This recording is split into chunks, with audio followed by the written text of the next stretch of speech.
afternoon, everybody. What comes after a rose? That's a very good question.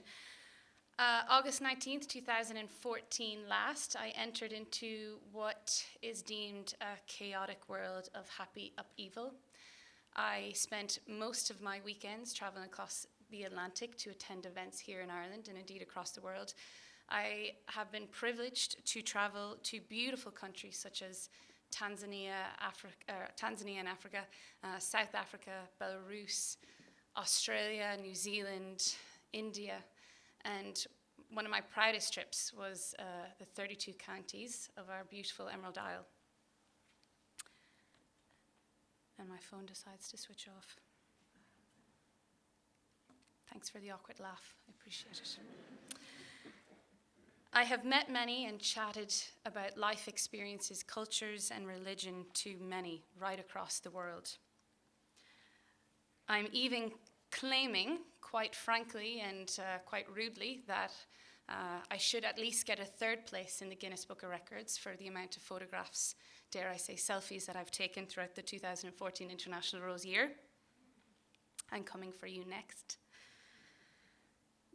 And you're probably sitting there certain I will begin to divulge into a significant part of that year. A year that I call my greatest unexpected expectation, but I never like to deliver on people's expectations, only my own. So I've decided to focus my next few minutes on a different time, a time very close to my rose year, a time when I felt most unsure, but certain, most lost, but knowing, most fearful, but fearless. And that time, my dear friends, is the current state I find myself living in. I know it doesn't make sense. I found myself the morning after handing over the crown and sash to my beautiful 2015 International Rose sister, Alicia Brennan, I found myself wondering what comes next. Dare I say, panicking what comes next, because I am a planned individual. There was no more sash, no more crown, no more transatlantic flights. Sadly, no more calendar packed with purposeful events. And I am in this current state of rebuilding, redefining, creating transitions. And now you're waiting for the cliffhanger, I know. What comes next for me? And I'm going to go to kick to touch and kick that question right back at you all and say, what could possibly come next after, as I described, the greatest unexpected expectation? How do you decide next steps after a year that was filled with having conversations with street children about child prostitution in Calcutta, or politically debating with young members in Dar es Salaam and in Kilimanjaro, or meeting people like a dear friend of mine, Shannon, in Sydney, who is so driven and is in love with female broadcasting. That's what she is. She works with ABC Broadcasters. She's so in love with the drive of female sports in her role as a female presenter, and she's quite competitive. Last week, she was playing a charity, and dare I say, charity cricket game, and put her foot out in front of a cricket ball that was traveling at 150 kilometers per hour against an Australian professional cricket player, because she felt the women should beat the men and she should win the game. She called me a day or two after this has happened and says, "Maria, we won the game, but my ankle is shattered." And I said, "Why would you do that?" And she goes, "Because we won the game." And I wonder to myself, how do I get that? How do I find that moment where I'm willing to shatter every ligament and bone and bruise for weeks to come for my purpose? And dare I say, parts of me are quite proud at the fact that I don't have the answer, but parts of me are extremely angry that today I can't successfully deliver this question, what comes after a rose? And for many, I am just a woman.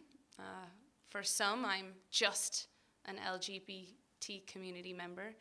For some, I'm just a confused Irish person because at the age of 12, I decided to abstain from alcohol and other substances and call myself a pioneer. That usually gets a few laughs and indeed a few shocks. And I guess for the past 15 months, to quite a few, I've just been a Rose. But there has to be more than that. As there is to everybody, there has to be more than just this single story. And to quote a man who I've recently been introduced to, Campbell's theory of a hero's journey. We are all a hero on a journey, whatever our journey shall be.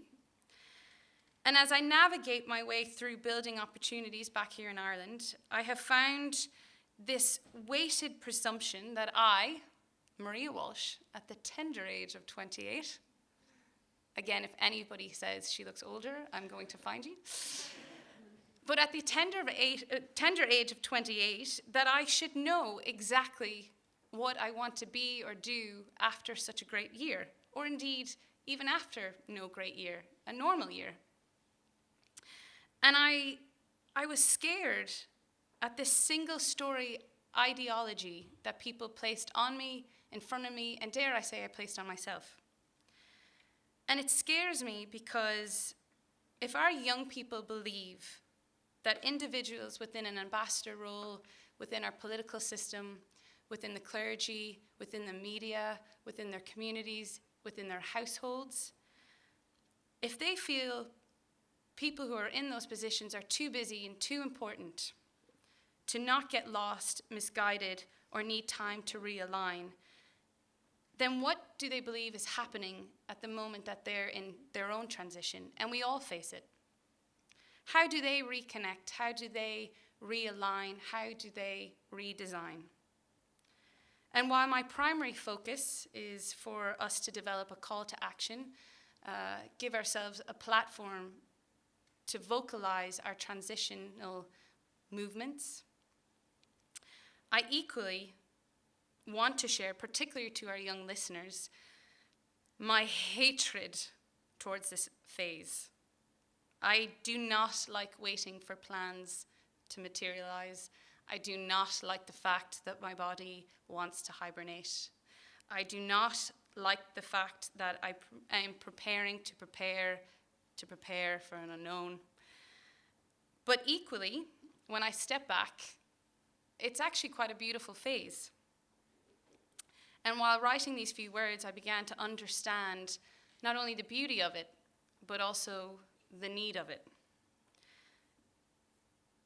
And the conversation of transition, searching for new purpose, for next steps, is such an integral part, I guess, as all of us are growing up and changing and moving on into different things, which is so integral to share with younger people, I believe. A Rose sister recently posted a beautiful story about her own transition. I shared it and added that I was fortunate to read it at the time I needed it the most. I was preparing these few words for TEDx, and I badly needed inspiration. And I was astounded by her quick response of, "Wow, I'm slightly shocked at this moment in time, if I'm honest with you, Maria. I never thought I'd hear those words from someone I looked up to." And that baffled me, that she would believe a Rose sister just like her could be in no need of such a beautiful, inspiring, transitional piece of writing. And my response back to her was quite simple, but indeed genuine.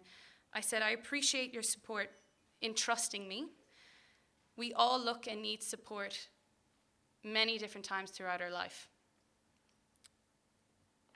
And we're not always the greatest people at voicing it when and if we need it. But I'm grateful. You shared it at the time when I needed it the most, as we and I find myself on this searching boat, a vessel of discovery."